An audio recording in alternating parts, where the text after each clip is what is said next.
off, won't it? Aaron Gibbs Wealth Management, President and CEO.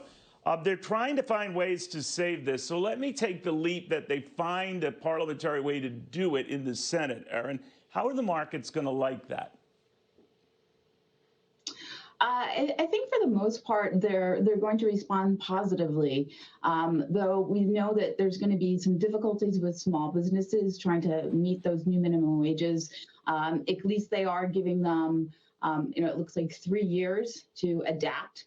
And so businesses have the opportunity to move more towards automation and increasing productivity so that they can adjust to these higher wage prices.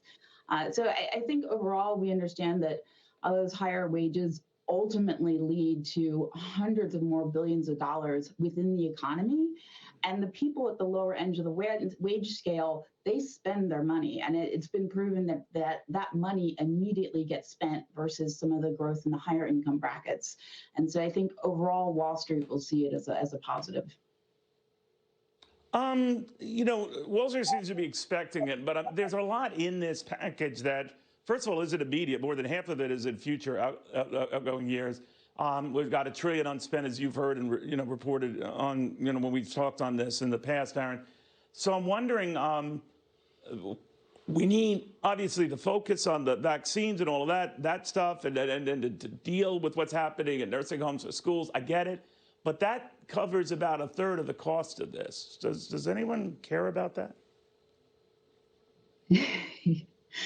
Yeah, I think when you look at the package, there's so many different components of it that you may not personally agree with. I think in general, Wall Street just wants it getting it done so that we don't have that uncertainty. As you know, Wall Street doesn't like uncertainty. So if the package just gets done, we can at least get past and figure out how to do business the new way.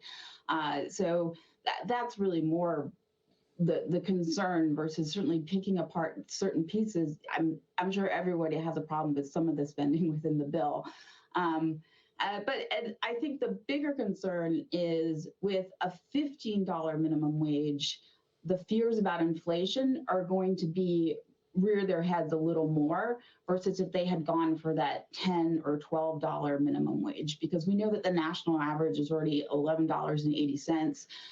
And so anything below that, the $10 or $12 probably would have been much more easily absorbed by Wall Street. I think the concerns over inflation, particularly in the farther out, 2 to 3 years out, might be the one negative that Wall Street will see from this.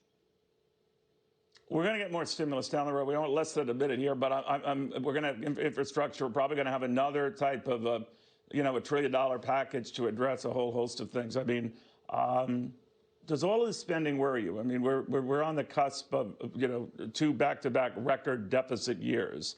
Where do we go? Yeah, and one of the bigger concerns is that we're spending all this money during a period of super low interest rates, and as interest rates get higher, right, being able to make those payments is becoming harder. So yeah, it is a concern, definitely. All right. Aaron, thank you very, very much. Aaron Gibbs Wealth Management. She's been